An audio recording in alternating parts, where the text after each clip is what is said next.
Is Hekate a demon? Will working with her bring in negative energy, possession, and hauntings? Am I selling my soul to her? Hello witches, I'm answering questions I've gotten on videos about Hekate. If you have a question, see if I've answered it in a video on the playlist. If not, leave it in the comments. The short answer is no, Hekate is not a demon. Hekate is an ancient goddess who helps those cast out by mainstream culture, and she's been maligned by Christianity for millennia. She's not a demon. Nothing in her mythology suggests it. Everyone who says she's a demon is just mudslinging.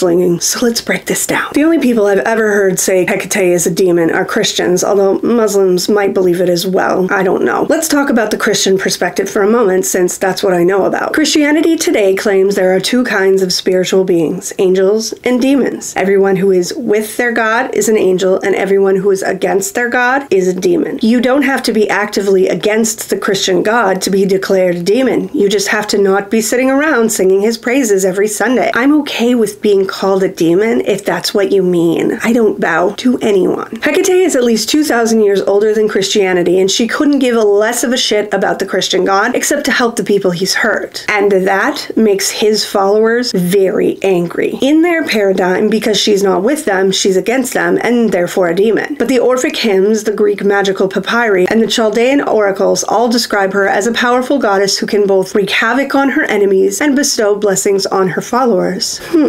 Who does that sound like? The Christian God? It's just one more thing for him to be jealous of. A female goddess one-upping his power?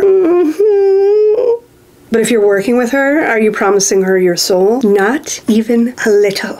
Hekate doesn't want your soul. She doesn't need it. She's got plenty of power and authority in this world, and she doesn't need the tiny drop of water each of us have here in the mortal realm. When you work with her, you set up the conditions. Just this spell? Fine. Just this year? Sure. Just this lifetime? Okay, but be sure you're ready to make that commitment. She doesn't want to take your oath if you aren't ready to give it. So a tad bit of a tangent. In a non-Christian worldview, are there demons? Yes. Lots of religions have demons. In a witchy worldview, though, are there demons? That you'll have to decide for yourself.